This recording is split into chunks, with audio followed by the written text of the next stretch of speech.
Alhamdulillahi Rabbil Alamin. Wassalatu wassalamu ala ashrafil anbiya wal mursalin wa ala alihi wa sahbihi ajma'in. Allahumma salli ala Sayyidina Muhammadin al-fatihi lima ughliqa wal qatimi lima sabaqa wan nasiril haqqa bil haqqi wal hadi ila siratikal mustaqim. Sallallahu ala alihi wa sahbihi haqqa qadrihi wa miqdarihil azim. La hawla wa la quwwata illa billahil aliyil azim. La hawla wa la quwwata illa billahil aliyil azim. La hawla wa la quwwata illa billahil aliyil azim. Amma ba'd. Alhamdulillah, kita sambung lagi pengajian kita Minhajul Abidin, buku saya muka surat 41. Kita masih lagi membahaskan tentang masalah cobaan-cobaan, ujian-ujian dalam menuntut ilmu. Bismillahirrahmanirrahim. Qala Hujjatul Islam Imam Ghazali rahimallahu taala wa nafa'ana bihi wa bi ulumihi wa bikum fid dharain amin. Kemudian sebagai kesimpulan kata bahawa apabila anda bersungguh-sungguh memikirkan tentang dalil-dalil perbuatan Allah Subhanahu wa taala, nescaya anda akan mengetahui bahawa anda dan kami juga mempunyai Tuhan yang Maha Kuasa, Tuhan yang Maha Mengetahui, Tuhan yang Maha Hidup, Tuhan yang Maha Mutlak kehendaknya, Tuhan yang Maha Mendengar, Tuhan yang Maha Melihat, Tuhan yang Maha Berkata-kata, Tuhan yang Maha Suci daripada pembaharuan pada kalamnya, ilmunya dan iradat kehendaknya, lagi Maha Suci daripada segala kekurangan dan kebinasaan. Dia tidak disifatkan dengan sifat-sifat yang baru dan tidak harus di atasnya apa yang harus atas segala makhluk. Dia tidak mempunyai sesuatu daripada makhluknya dan sebaliknya tiada sesuatu menyamainya. Tidak menangguh akannya oleh segala tempat dan pihak, serta tiada menimpanya oleh sebarang perubahan dan sebarang kerosakan. Jadi kesimpulan akidah kita mesti betul, yang muafakat dengan akidah Rasulullah sallallahu alaihi wasallam, iaitu pegangan di dalam hati kita tentang Allah Taala mesti betul. Tuhan tidak boleh disamakan dengan makhluk. Tuhan bukan duduk atas langit, Tuhan bukan duduk atas arasy, Tuhan bukan duduk dalam syurga. Tuhan laisa kamislihi syai'. Ini keyakinan kita. Ini yang penting, belajar akidah. Kalau kita salah faham tentang akidah, kita akan kena fahaman Wahabi, Mujassimah, Syiah dan macam-macam ajaran sesat lagi yang menyeleweng daripada akidah Ahlussunnah wal Jamaah yang mengikut akidah Nabi Muhammad sallallahu alaihi wasallam. Dan apabila anda berfikir tentang mukjizat-mukjizat ataupun perkara-perkara ajaib yang berlaku kepada diri Rasulullah sallallahu alaihi wasallam, dan lagi berfikir tentang tanda-tanda dan alamat-alamat kenabiannya, nescaya anda akan mengetahui bahwasanya baginda sallallahu alaihi wasallam adalah seorang utusan Allah Subhanahu wa taala, dan baginda juga adalah seorang kepercayaan Allah di atas penerimaan dan penyampaian wahyunya. Jadi bila kita dah tahu la ilaha illallah, maka kita kena tahu pula Muhammad Rasulullah sallallahu alaihi wasallam. Jadi banyaklah orang membicarakan tentang Nabi Muhammad sallallahu alaihi wasallam, maka orang pun buat Maulidir Rasul untuk memahami biografi atau syama'il, riwayat hidup Nabi Muhammad sallallahu alaihi wasallam. Sebab kalau kita tak yakin dengan Nabi, macam mana kita nak yakin dengan Allah? Kalau kita pun tak tahu Nabi itu siapa, apa kelebihan dia, apa kehebatan dia, macam mana kita nak memahami Allah Ta'ala? Sebab orang yang pernah jumpa Allah Ta'ala waktunya hidup, itulah Nabi Muhammad sallallahu alaihi wasallam. Dengan menuntut ilmu, anda akan mengetahui apa yang diiktikadkan, apa yang menjadi keyakinan kesimpulan oleh para salafus salih. Di antaranya ialah yang pertama, bahawa Allah akan dapat dilihat di akhirat nanti. Kita boleh tengok Allah di akhirat. Yang kedua, bahawa Allah itu ada, dan adanya Allah Ta'ala tidak pada pihak yang dibatas. Allah tidak terikat dengan masa, Allah tidak terikat dengan waktu, Allah tidak terikat dengan tempat. Yang ketiga, bahawa Al-Quran itu kalamullah Ta'ala, bukan makhluk, bukan huruf-huruf yang terputus-putus dan bukan suara. Kerana jika demikian nasihat adalah Allah terjemlah daripada makhluk. Jadi kalamullah yang diterjemahkan ke dalam internet, kertas, handphone, komputer, tulis kat tepi dinding, dalam bahasa Arab. Jadi perkataan Allah SWT ni officially dalam bahasa Arab, secara rasminya dalam bahasa Arab. Jadi Allah mencipta macam-macam bahasa, beribu-ribu bahasa. Tuhan mencipta beribu-ribu bahasa. Jadi officially Allah utus Nabi Muhammad sallallahu alaihi wasallam membawa pengajaran daripada kalamullah dalam bahasa Arab. Jadi kalamullah ni kita boleh faham, zaman sains dan teknologi ni kita boleh faham.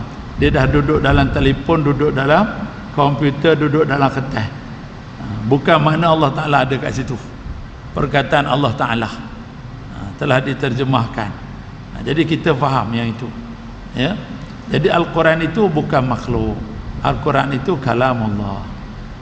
Yang keempat, bahawasanya tiada akan berlaku sesuatu lintasan fikiran dan kelipan mata sama ada di alam bawah atau di alam atas, melainkan dengan qada dan qadar dan kemahuan iradat Allah Ta'ala. Maka daripada Allah jua baik dan jahat, manfaat dan mudarat, iman dan kufur. Jadi kita kena faham juga masalah qada dan qadar ni. Qada dan qadar ni adalah ketentuan Allah Subhanahu Taala. Ketentuan Allah Subhanahu Taala ni macam mana kita nak faham? Kita kena belajarlah sifat 20. Kita kena belajar tentang rukun iman, rukun Islam. Maka dibahaskan panjang lebar lah tentang qada dan qadar ni. Pokok pangkalnya, jangan menyalahkan Allah Ta'ala. Kenapa tak semayang? Nak buat macam mana dah takdir. Kenapa bercerai? Nak buat macam mana dah takdir. Ini semua cakap-cakap pening kepala. Ini semua cakap-cakap pening kepala. Sebab dia tidak mau menyalahkan diri dia. Jadi kita jangan menyandarkan keburukan itu kepada Allah Ta'ala. Walaupun bil haqiqati, pada hakikatnya semua Tuhan buat. Mana kita ada kuasa? Kita tak ada kuasa, ya. Semua Tuhan buat pada hakikatnya. Tapi kita kena bercakap pada syariatnya. Itu kita kena faham. Yang kelima, bahawasanya tiada wajib atas Allah Ta'ala membuat sesuatu bagi seseorang daripada makhluknya. Maka sesiapa yang Allah kehendaki berikan pahala adalah dengan kurniaan Allah, dan sesiapa yang Allah seksa adalah dengan keadilan Allah. Ini pun satu masalah. Kita tidak boleh paksa Tuhan ikut cakap kita. Kita tak boleh paksa Tuhan ikut cakap kita.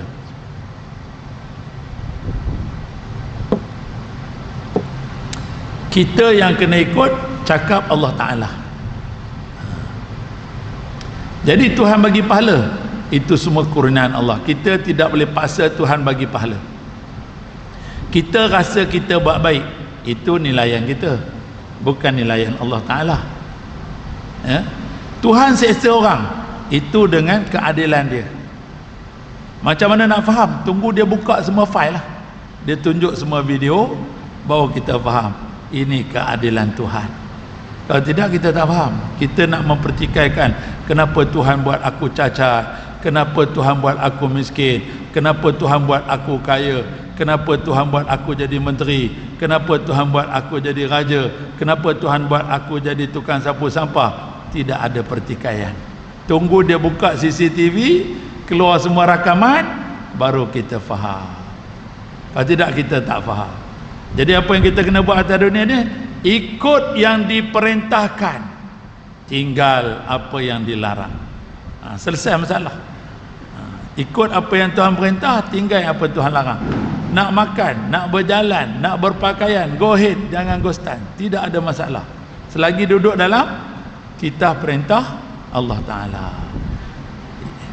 Yang keenam, bahawa benar apa yang telah datang berita melalui lidah Nabi Muhammad sallallahu alaihi wasallam mengenai perkara-perkara akhirat seperti perhimpunan di padang mahsyar, kebangkitan dari kubur hidup semula, azab kubur, soal mungkar nangkir, neraca timbangan amal, dan titian menyeberangi neraka ke syurga, titian sirat. Jadi semua benda ni kita mesti percaya. Macam mana kita nak percaya? Kita kena belajar, lepas tu kita kena test. Benda ni kita boleh test. Ada ke mungkar nakir ni? Ada ke seksa kubur ni? Jadi malam ni lepas sembahyang Isyak, pergi kat kubur, baca Yasin, berzikir, ya Allah Tuhanku, kau buka ke aku nak tengok juga alam kubur ni. Tuhan buka. Buatlah tiap-tiap hari, tiap-tiap malam pergi, supaya kita bertambah keyakinan. Kalau tidak, kita baca buku je, baca Quran je, tapi kita tak ada life experience, kita tak pernah tengok, jadi keyakinan kita tak kuat. Itu dia panggil ilmu yakin. Tapi kalau kita nampak orang kena siksa dalam kubur, kita nampak orang dapat nikmat kubur, maka kita dapat ainul yakin, keyakinan kita akan meningkat. Kalau tidak, payah ke nak percaya, iman kita lemah. Nampak tak? Jadi nak kuatkan iman, ziarah kubur. Nabi ziarah kubur lepas Isyak, kita ziarah kubur siang-siang. Nabi ziarah kubur lepas Isyak. Cuba baca sejarah Nabi. Pukul berapa Nabi ziarah kubur? Selepas sembahyang Isyak. Macam mana kita nak faham? Kubur pun dah kena tutup, ada Covid. Orang mati mana ada Covid dah. Nampak tak? Orang dah kena kambuh dah, kita pergi lah ziarah. Supaya kita mengambil pengajaran. Apa cerita kita pula lepas ni. Jadi semua perkara ni kita wajib percaya. Mesti percaya, menandakan kita beriman. Maka inilah asas-asas akidah yang telah dijalani, yang telah diamalkan oleh para salafus salih radhiyallahu anhum untuk diiktikadkan dan dipegang. Dan inilah sebenarnya akidah yang telah diijma'kan, telah sepakat oleh ulama Ahlussunnah wal Jamaah sebelum lahirnya berbagai-bagai jenis bid'ah dan bermaharaja lelanya hawa nafsu. Kita memohon berlindung dengan Allah daripada melakukan bid'ah dalam agama dan daripada mengikut hawa nafsu tanpa dalil.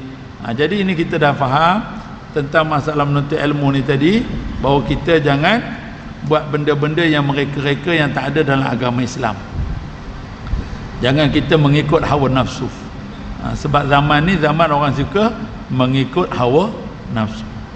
Kemudian anda lihat pada kerja-kerja hati pula, kewajipan-kewajipan batin dan larangan-larangan yang akan datang pembicaraannya dalam kitab Minhajul Abidin ini, supaya dapat anda menghasilkan ilmu yang membahaskan tentang hati itu. Kemudian selain itu anda dapat mengetahui jumlah yang anda berhajat kepada mengamalkannya, seperti bersuci, solat, puasa dan seumpamanya. Jadi bila kita dah belajar itu, kita sambung lagi pengajian kita dengan memahami pula tentang masalah hati, maka kita akan lebih memahami Islam itu apa. Maka dengan ini berarti bahawa sesungguhnya anda telah menunaikan fardu Allah Ta'ala yang telah menetapkan anda untuk beribadat sebagaimana yang tersebut dalam bab ilmu. Dan dengan itu juga berarti sesungguhnya anda telah menjadi daripada para umat Nabi Muhammad sallallahu alaihi wasallam yang teguh mahir dalam ilmu. Dia masalah sekarang ni masalah ilmu. Orang malas menuntut ilmu. Orang tak mau belajar agama betul-betul. Ini yang jadi masalah. Jadi hidup mengikut hawa nafsu, tidak berpandukan ilmu. Jadi bila orang nasihat, dia pun melenting, dia pun nak marah. Aku pun Islam juga, tapi Islam kau tak betul, kau tidak berpandukan ilmu. Sebab itu penting kita menuntut ilmu. Penting kita menuntut ilmu. Jika anda beramal dengan ilmu anda dan anda hadapkan tumpuan untuk memperbanyakkan bekalan akhirat anda nanti, nescaya jadilah anda seorang hamba yang alim dan seorang yang beramal kerana Allah Ta'ala atas asas kefahaman ilmu, bukan sebagai seorang yang jahil. Nampak? Sebab itu penting kita menuntut ilmu. Orang yang menuntut ilmu ni Allah ampunkan dosa dia walaupun dia buat salah, sebab dia tengah belajar. Ini kalau tak mau belajar langsung, kuliah surah masjid pun tak nak datang, teruk berbenar. Apa pasal? Kenapa tak nak datang? Pandai ke dah? Ini penyakit. Nampak tak?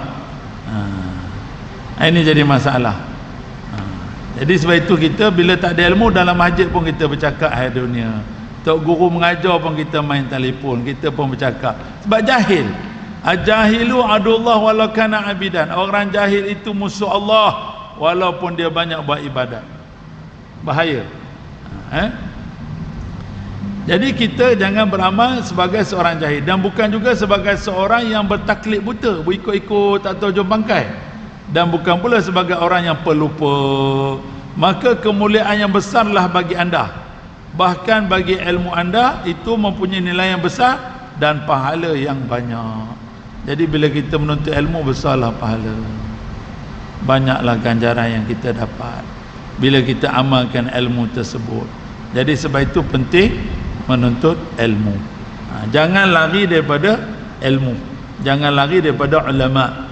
Sesungguhnya di sini anda telah selesai merentasi akabah ilmu ini dan telah melaluinya dengan meninggalkannya di belakang anda, yakni anda telah selesai mempelajari ilmu dan sudah pun alim, dan lagi anda telah menunaikan hak ilmu dengan izin Allah Ta'ala, dan kepada Allah SWT dimohonkan agar memberikan petunjuk kepada anda dan kami dengan sebab taufik dan dengan dimudahkannya juga. Innahu arhamar rahimin. Bahasanya Allah yang paling maha mengasihani. Wallahu a'lam. Ada soalan tentang akabah ilmu? Boleh faham masalah ilmu ni? Jadi menuntut ilmu ni minal mahdi ila lahdi. Menuntut ilmu daripada atas buayan sampai liang lahat. Tak berhenti menuntut ilmu ni sampai mati. Dia tidak ada limit usia. Dia bukan macam sekolah masuk sampai Rajahanam kena keluar naik tingkatan satu, tak ada. Dia sampai mati. Sebab apa? Kita ni bersifat pelupa. Jadi bila kita datang mengaji, ingat balik. Otak kita bukan ingat sangat, tambah buku pun tak ada lagi, kacau. Lagilah tak ingat. Yang ada buku pun lupa. Nampak tak? Akabah yang kedua, taubat. Bila kita dah ada ilmu, kita mesti bertaubat. Jadi ilmu yang wajib kita pelajari tauhid, fiqh, tasawuf. Ada soalan Ustaz? Fadli. Tentang hadis talabul ilmi fardhu 'ala kulli muslimin ini digunakan kepada ilmu yang sudah dapat fardu ain. Talabul ilmi min kulli muslimin selain pada ilmu fardu ain. Menuntut ilmu itu wajib, kata yang menuntut ilmu yang wajib itu ilmu yang berkenaan tauhid, fiqh dan tasawuf. Kalau ilmu buat rumah, ilmu buat kapal terbang, ilmu buat itu dia nama ilmu fardu kifayah. Dia bukan nama ilmu fardu ain. Jadi bila nak hidup, aku nak buat rumah, kena belajarlah buat rumah. Bukan belajar buat rumah itu wajib. Bukan belajar sains itu wajib. Yang wajib itu belajar fardu ain, iaitu belajar memahami kehidupan atas dunia aja. Tak adanya malaikat tanya pun. Malaikat tanya, marabuka, siapa Tuhan kamu? Tak? Jadi yang fardu ain tu tauhid, fiqh, tasawuf. Yang ilmu buat kereta, ilmu lain tu, itu fardu kifayah. Ilmu doktor fardu kifayah. Wallahu a'lam. Boleh? Ada soalan lagi? Siapa nak bangkang? Okey. Bab taubat. Ini masalah yang kedua. Selepas dah kita ada ilmu, kita kena bertaubat. Wahai para penuntut ibadat, wajib ke atas anda bertaubat. Semoga Allah memberi anda taufik dorongan. Sesungguhnya taubat itu diwajibkan kerana dua perkara. Kenapa kita diperintahkan bertaubat? Yang pertama, supaya hasil bagi anda taufik dorongan untuk mengerjakan taat. Bila kita baca istighfar, astagfirullah, astagfirullah, astagfirullah, itu tanda kita menghinakan diri kepada Allah. Aku ni banyak dosa Tuhan, ampunlah dosaku. Astaghfirullah, astaghfirullah. Maka sesungguhnya kesialan dosa-dosa itu mempusakai halangan untuk mendapat kebajikan. Jadi dosa ni menyebabkan kita jadi sial. Bila kita buat dosa, kita dah jadi sial. Jadi bila dah jadi sial ni, apa ibadat kita buat Tuhan tak terima. Sebab dosa tadi menghalang ibadat kita diterima oleh Allah. Itu yang bahaya dia, ya? Dan nanti mengakibatkan kehinaan. Sesungguhnya belenggu dosa-dosa itu akan menyekat anda daripada berjalan di jalan taat. dan bersegera khidmat kepada Allah Azza wa Jalla. Kerana keberatan bebanan dosa itu menghalang kelincahan dan kecergasan untuk melakukan segala kebajikan dan kerja-kerja taat. Jadi kenapa orang jadi berat nak buat ibadat? Dosa. Mengaji masih buat maksiat, dosa. Dia belum sempurna taubat. Rajin baca Quran, tengok blue pun rajin juga. Rajin baca Quran, girlfriend pun ramai juga. Rajin semayang, hari-hari main game. Jadi macam mana tu? Dia mencampur adukkan antara kebenaran dengan kebatilan. Sebab itu disuruh bertaubat. Mencampur adukkan di antara kebenaran dengan kebatilan. Ini yang bahaya.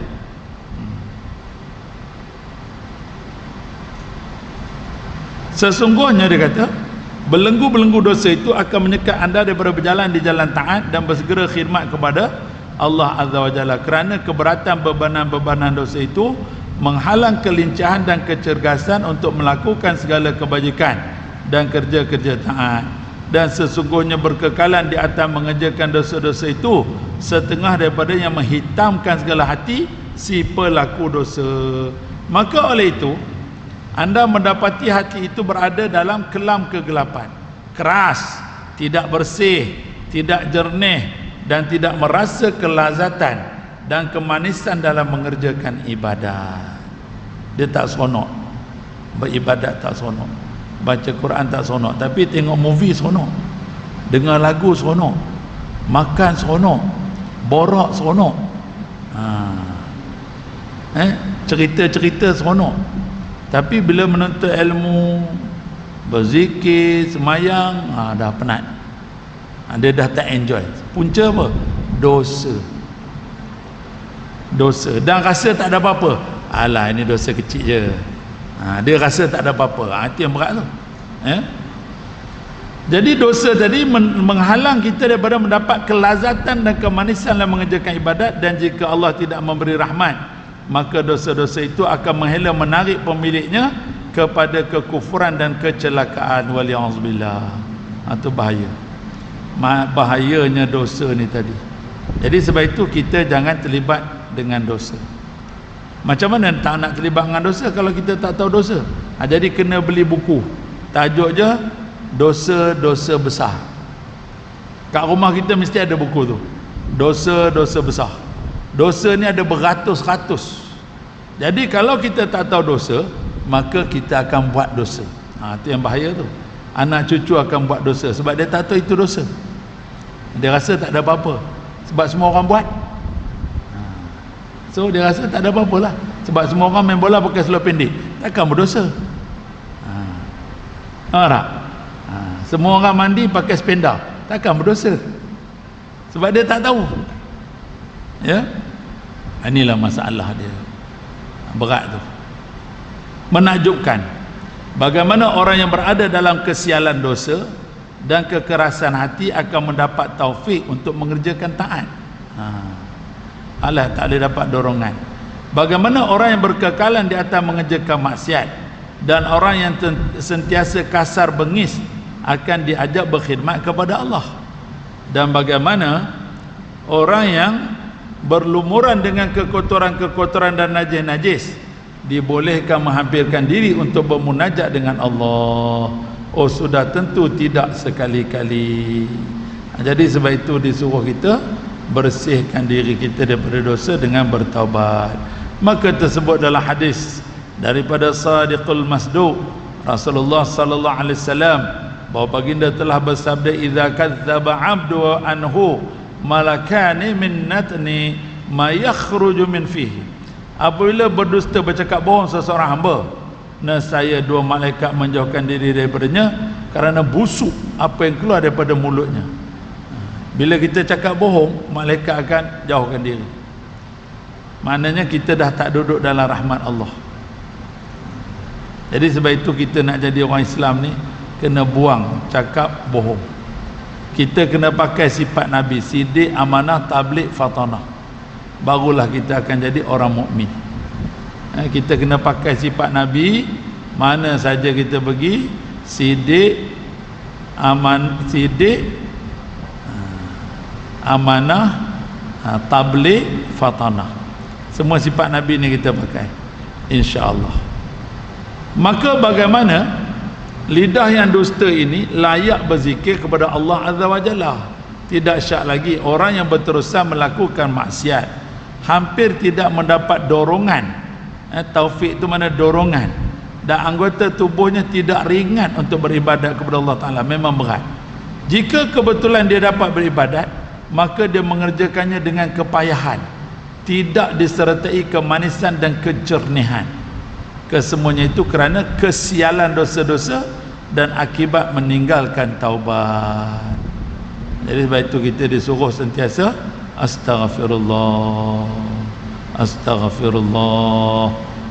Disuruh kita sentiasa bertaubat supaya kita keluar daripada kesialan dosa. Sesungguhnya telah benarlah orang yang berkata, apabila anda tidak kuat mendirikan ibadat pada waktu malam dan berpuasa pada siang hari, maka ketahuilah bahawasanya anda sudah terbelenggu, dibelenggukan oleh kesalahan dosa anda. Maka inilah akibatnya kalau anda tidak bertaubat. Jadi kalau tak bertaubat ni memang berat. Nak bangun sembahyang tahajud pun berat, nak puasa sunat pun berat. Mana apa saja bentuk ibadat ni dia akan jadi berat sebab dosa. Jadi sebab itu disuruh kita istighfar, disuruh kita bertaubat. Maka inilah akibatnya kalau anda tidak bertaubat. Yang kedua, daripada dua perkara yang mewajibkan anda bertaubat ialah supaya ibadat anda diterima oleh Allah. Kerana kedudukan taubat itu diumpamakan sebagai hutang yang wajib dibayar, dan kedudukan ibadat pula sebagai hadiah sahaja. Kiranya anda beribadat tanpa taubat, sudah tentu ibadat anda ditolak oleh Allah. Maka sesungguhnya Tuhan mempunyai hutang itu tidak akan menerima hadiah andainya hutang yang wajib tidak dibayar. Jadi sebab itu taubat ni penting. Oleh itu anda wajib bertaubat, kerana bahasanya bertaubat daripada segala maksiat dan memohon keredaan musuh kerana bersalah dengannya adalah kefarduan yang mesti. Sedangkan kebaikan ibadat tata'u yang anda sengaja melakukan itu merupakan sunat sahaja. Jadi sebab itu bertaubat ni wajib, sebab kita bersalah dengan Tuhan. Maka bagaimana boleh diterima ibadat sukarela anda sedangkan hutang tunai yang wajib atas anda tidak anda bayar? Dan bagaimana anda meninggalkan yang halal dan yang harus kerana menuntut keridaan Allah sedangkan anda berterusan kekal mengerjakan yang dilarang dan yang diharamkan? Dan bagaimana anda bermunajat dan berdoa serta memuji Allah sedangkan Allah murka kepada anda? Waliyahzubillah. Jadi ini yang bahaya, ya? Bila orang duduk dalam dosa ni dia tak sedar, dia lawan mak bapak dia, dia lawan suami dia, dia bergaduh dengan jiran dia, dia tak bercakap dengan adik-beradik dia, tapi dia rajin sembahyang, dia puasa sunat siang hari, dia sembahyang tahajud tiap-tiap malam. Nabi kata ahli neraka. Sebab apa? Menyakiti hati jiran. Habis jiran yang paling dekat siapa? Suami lah. Mak bapak kita. Kenapa kita sakiti hati mak bapak kita? Nampak tak? Jadi sebab itu bahaya. Jadi beramal ibadat ni akan jadi bahaya bila kita tak tahu perkara-perkara yang boleh membatalkan amal ibadat. Maka inilah keadaan yang nyata bagi pelaku-pelaku maksiat yang terus berkekalan atas perbuatan maksiat, dan Allah sahaja tempat kita memohon pertolongan dalam menjauhkan maksiat dan melaksanakan taubat. Jadi nak taubat tu sebab tu dia suruh belajar. Dia kena ada guru, nak kena belajar cara-cara nak bertaubat tu macam mana. Bukan boleh main baca-baca buku je, tak ada. Ini yang kita nak kena faham. Ada soalan? Masuk isyarat tak? 3 minit. Boleh? Jadi kita faham baik-baik masalah bertaubat ni.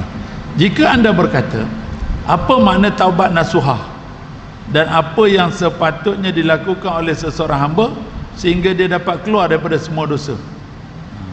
Maka Imam Ghazali menjawab, adapun taubat nasuha itu merupakan satu daripada kerja-kerja hati. Taubat ni benda kerja hati, dia bukan pekerjaan kaki tangan, dia mesti terbit daripada dalam hati. Dan ketika merumuskan pengertian taubat nasuha ini, menurut kata ulama rahimahullah ta'ala, ialah membersihkan hati dari dosa. Jadi yang dikatakan taubat nasuha tu, hati itu bersih daripada dosa. Jadi sebab itu kita kena kenal dosa tu apa. Kalau kita tak kenal dosa, apa yang nak ditaubatkan? Wallahu a'lam. Kita berhenti kat situ. Jadi sebab itu kita fahamlah baik-baik masalah ini. Sebab masalah ini yang kita hadapi setiap hari. Setiap hari kita buat dosa, sama ada kita sedar ataupun dosa yang kita tak sedar. Jadi sebab itu kena bersihkan hati dengan istighfar. Barulah kita berzikir itu menjadi. Wallahu alam. Ada soalan? Boleh ni? Kehidupan kita ni Syekh, kehidupan tak boleh lari dari dosa. Jadi kalau bertaubat tu, adakah taubat daripada dosa kecil atau daripada dosa besar? Kita kena taubat daripada semua dosa.